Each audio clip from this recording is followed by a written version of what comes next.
Start. Hello दोस्तों, unique classes Jodhpur में आपका स्वागत है। आइए आज बहुत ही इम्पोर्टेंट करंट अफेयर्स की शुरुआत करते हैं जो आने वाले एग्जाम के लिए बहुत ही महत्वपूर्ण है, क्योंकि आने वाली बहुत सारी वैकेंसीज आकर चली गई है और बहुत सारी वैकेंसीज आने वाली है और उनके एग्जाम अभी होने वाले हैं। इस बात का ध्यान रहे और उसी बात को ध्यान में रखते हुए हम रोजाना करंट अपडेट के कि डे बाय डे कौन कौन से क्वेश्चन जो आपके लिए इंपॉर्टेंट है और उन्हीं क्वेश्चन को लेकर आते हैं। आज के मोटिवेशन लाइन के साथ आज अपनी क्लास की शुरुआत करते हैं।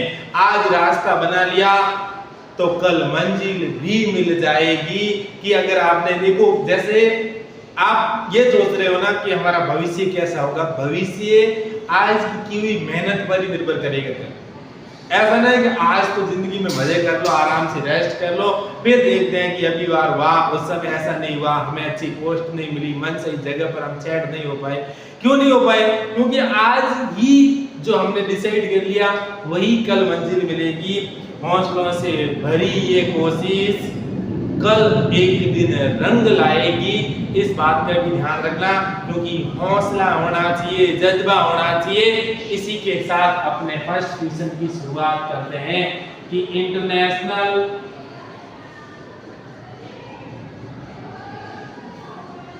Cricket council, international cricket council जिसको कहते हैं आईसीसी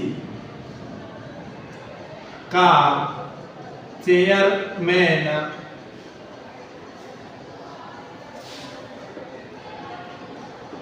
किसे बनाया गया?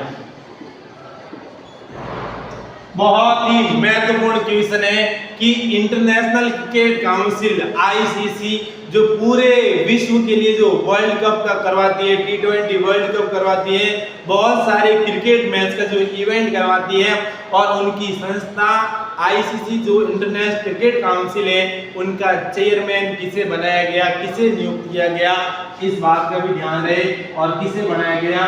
और वह है जय शाह। किसे? जय शाह को आईसीसी का है जो चेयरमैन बनाया गया, इस बात का ध्यान रहे। और ये किसका स्थान लेंगे, तो इस बात का भी ध्यान रहे, ये किसका स्थान लेंगे। ऐसा क्वेश्चन भी आ सकता है आने वाले एग्जाम के लिए। तो ये लेंगे ग्रेग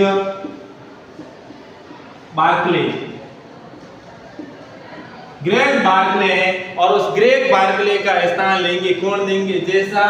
और अपना कब पदभार कब ग्रहण करेंगे, इस बात का भी ध्यान रहे।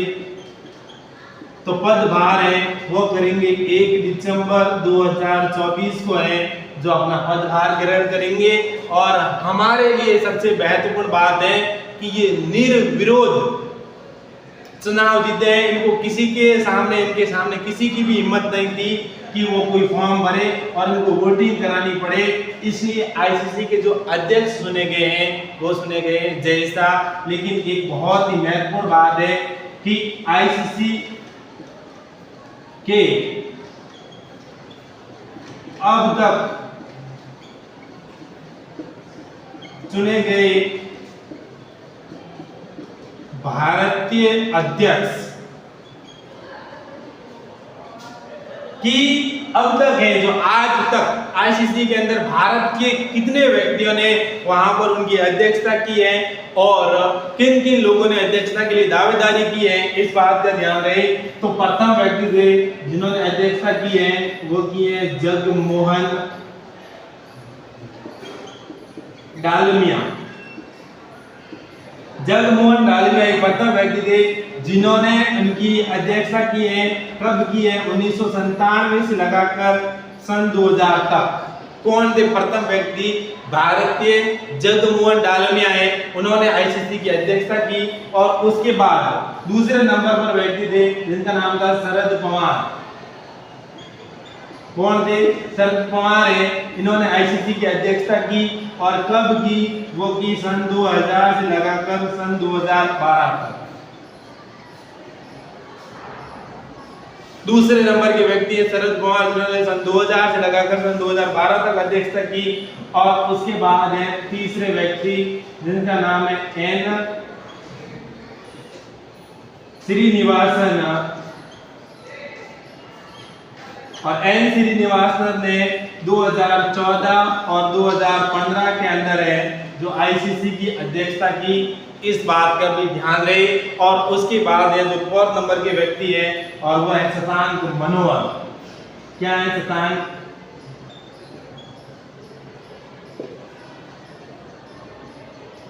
मनोहर। और शशांक मनोहर ने 2015 से लगाकर 2020 तक है जो आईसीसी की अध्यक्षता की और उसके बाद अब पदभार ग्रहण करेंगे ग्रेग बर्कले। तो अब तक कितने अध्यक्ष बन चुके हैं? तो आईसीसी के अब तक 4 अध्यक्ष बन चुके हैं और 5वें अध्यक्ष बनेंगे। कौन बनेंगे 5वें अध्यक्ष? जय शाह जो आईसीसी के 1 दिसंबर 2024 को अध्यक्षता ग्रहण करेंगे। तो इस बात का भी ध्यान रहे। कौन है? जगमोहन डालमिया, शरद पवार, एन श्रीनिवासन और शशांक मनोहर जो 2015 से लगाकर 2020 तक इन्होंने अध्यक्षता की। उसके बाद देखो अगला क्या है, बहुत ही महत्वपूर्ण सीरीज लेकर आए हैं। क्या है? आईसीसी कितने हैं सदस्य, क्या है? हम आईसीसी के बारे में बहुत सारी नॉलेज की बातें जानेंगे ताकि आने वाले एग्जाम के अंदर एक न एक क्वेश्चन इनमें से आपको देखने को जरूर मिलेगा। क्या है? देखो ICC international cricket council, international cricket council है जिनको कहते हैं आईसीसी। और आईसीसी के कौन है अध्यक्ष, कौन है वर्तमान में अध्यक्ष, इस बात का भी ध्यान रहे। कब हुई थी स्थापना, कहां पर है मुख्यालय? तो सबसे पहली बात है स्थापना, और स्थापना हुई थी 1909 के अंदर। किस जगह पर हुई थी वो अलग बात है, लेकिन इनका मुख्यालय कहां पर है? ये मुख्यालय है दुबई के अंदर। दुबई कहां पर है? ये है संयुक्त अरब अमीरात में, अमीरात, संयुक्त अरब अमीरात है, वहां पर दुबई है, वहां पर इनका मुख्यालय है। और वर्तमान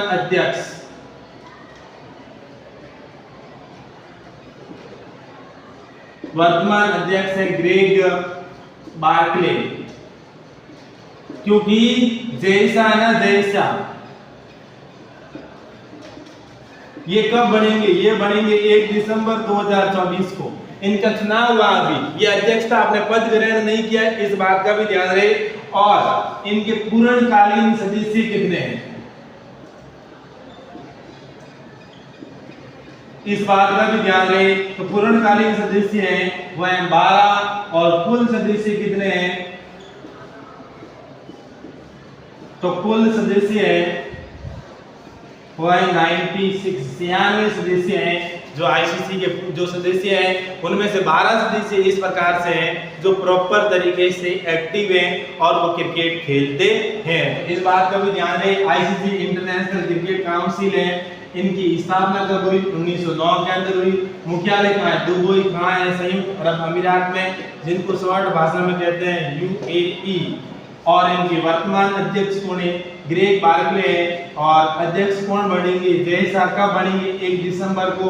और उसके बाद पूर्णकालीन सदस्य कितने हैं? 12 और कुल सदस्य कितने हैं? और वो है 96। और उसके बाद अगला क्वेश्चन बहुत ही महत्वपूर्ण क्वेश्चन है आने वाले एग्जाम के लिए।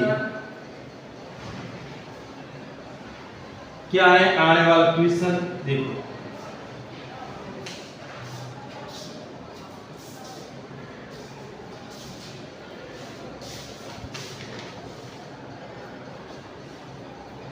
क्वेश्चन नंबर 2 कि हाल ही में वित्त मंत्री निर्मला सीतारमण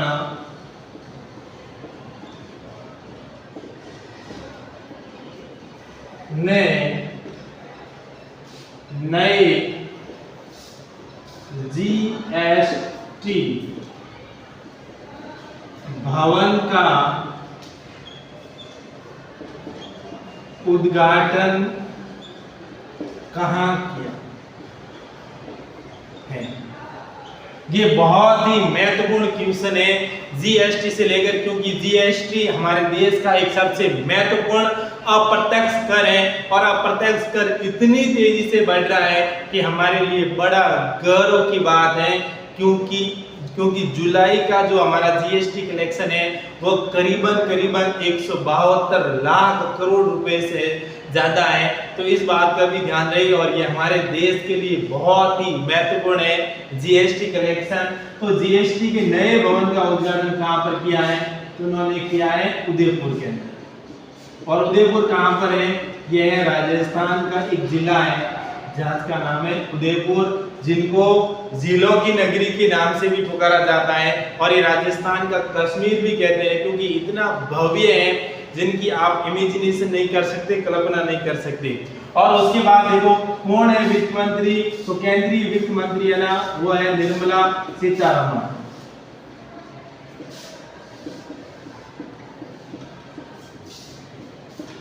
इस बात का ध्यान रहे। और उसके बाद हम बढ़िया विस्तार से पढ़ेंगे जीएसटी के बारे में कि जीएसटी क्या है, इनका क्या उद्देश्य है, कब लागू किया गया, और उसके बारे में। तो आपको ये क्वेश्चन याद होना चाहिए कि उनका नए भवन का उद्घाटन कहां पर किया है? उदयपुर के अंदर निर्मला सीतारमण ने जीएसटी भवन का उद्घाटन किया है। उसके बाद देखो जीएसटी फुल फॉर्म क्या है? Goods and services tax. वस्तु एवं सेवा कर, वस्तु एवं सेवा कर लागू कब हुआ हमारे देश के अंदर? इस बात का ध्यान दे, वो हुआ 1 जुलाई को। 1 जुलाई 2017 को हमारे देश के अंदर जीएसटी है वो लागू हुई। कब हुई? 1 जुलाई 2017 को। और इसके बाद ये कैसा है? तो ये कर है अप्रत्यक्ष। किसी भी व्यक्ति को इनको प्रत्यक्ष रूप से कर देने की जरूरत नहीं है। जो भी आप वस्तु खरीदोगे, जो भी आप चीज खरीदोगे, उन पर आपको एक टैक्स लगेगा, वो है वस्तु एवं सेवा कर। और उसके बाद देखो इनके स्लैब कितने, इस बात का भी ध्यान रहे। और इनके स्लैब है वो है 4। कौन कौन से हैं? पहला है कि कोई भी अगर आप वस्तु खरीदोगे तो उस पर 5% टैक्स लगेगा। कितने परसेंट टैक्स लगेगा? 5, क्योंकि आपको जरूरत की चीजें जो दैनिक जीवन की चीज है उनके लिए होता है। दूसरे नंबर पर आप जब टैक्स कुछ चीज खरीदोगे तो आपको लगेगा 12, क्योंकि वो थोड़ी सी अच्छी रेंज की होगी, थोड़ी सी होगी जो आपकी थोड़ी सी लग्जरी लाइफ के लिए हो। और उसके बाद जब आप तीसरी बार कोई चीज अगर खरीदोगे तो वो लगेगी 18%, क्योंकि देखो अगर मैं 5% की कोई चीज खरीदता हूँ तो हमारे जीवन की जो भोजन है, कॉफी है, चाय है, उसके बाद कुछ ऐसी चीजें जो हमारे जीवन जीने के लिए आवश्यक हो। और उसके बाद जो 12% है वो थोड़ी सी हमारी लग्जरी लाइफ के लिए हो, कि थोड़ा हमें रिलैक्स दे सके। 18% और टैक्स होगा जिसमें थोड़ा और हमें आनंददायक हो।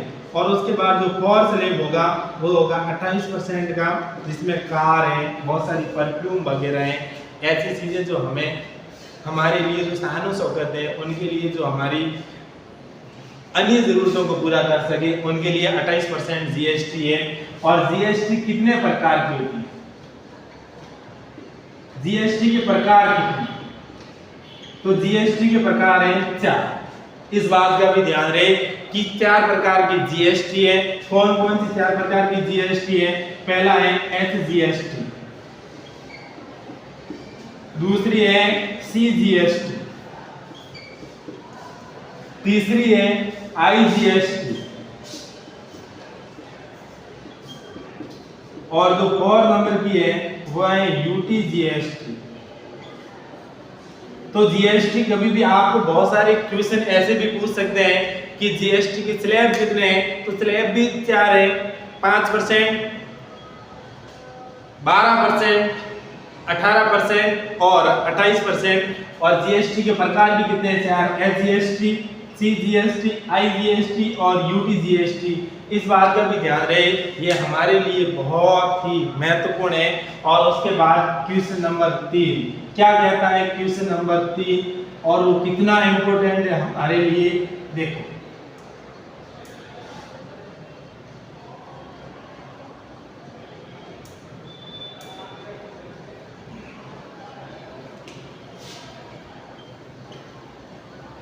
हाल ही में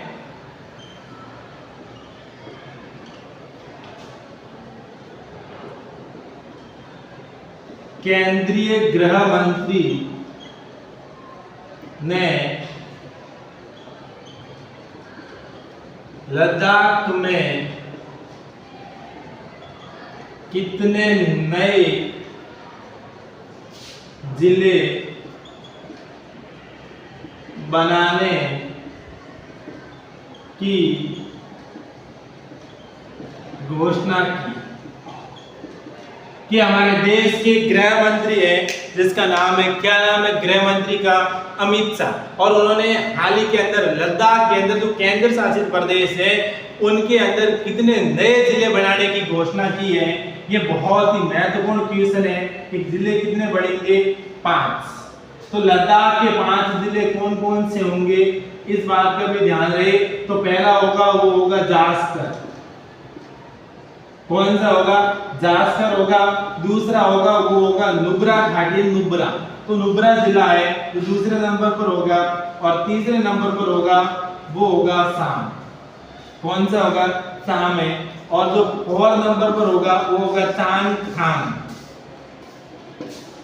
चांगथांग है जो 4 नंबर का जिला होगा। और जो लास्ट जिला होगा वो इस बात का भी ध्यान रहे, और वो होगा द्रास। तो हाल ही के अंदर केंद्रीय जो गृह मंत्री है इन्होंने कितने जिले बनाने की घोषणा की, 5 जिले। कौन से, जास्कर है, नुब्रा है, साम है, चांगथांग है और द्रास है। इन जिलों को बनाने की घोषणा की है।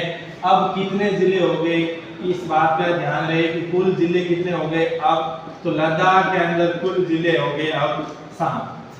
पहले से 2 जिले थे और अब एक और जिला बढ़ गया, इसलिए लद्दाख अब 7 जिलों वाला केंद्र शासित बन गया है। और ये कब बना केंद्र शासित प्रदेश,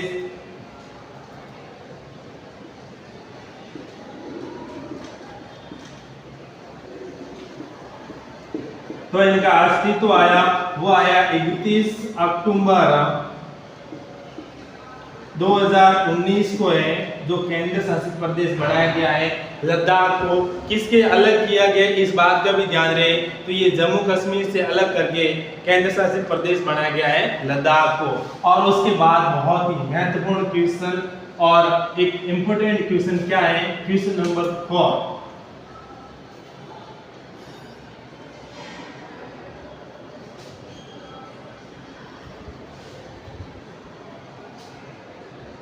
कि यूनिफाइड पेंशन स्कीम को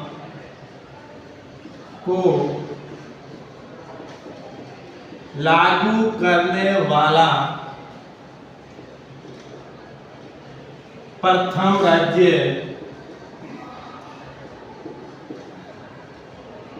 कौन बना है।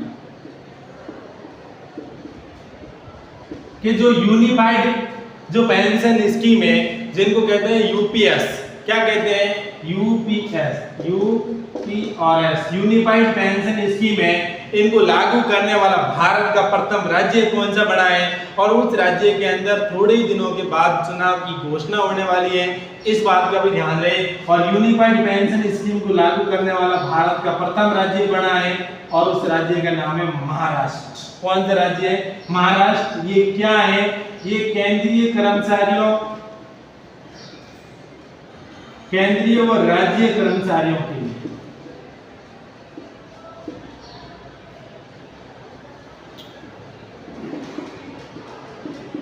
कि राज्य चाहे तो अपने राज्य के अंदर उस यूपीएस को लागू कर सकते हैं, यूनिफाइड पेंशन स्कीम को लागू कर सकते हैं। और केंद्र सरकार ने अपने 23 लाख कर्मचारियों को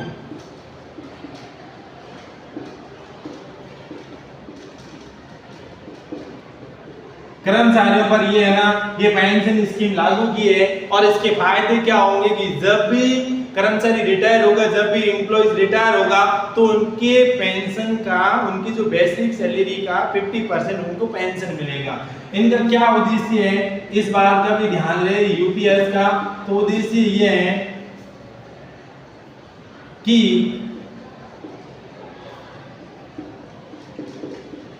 कर्मचारी के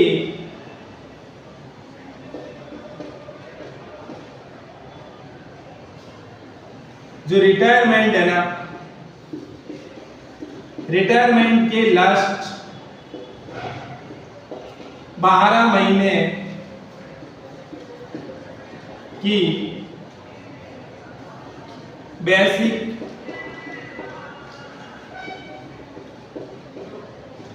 सैलरी का 50% पेंशन मिलेगी।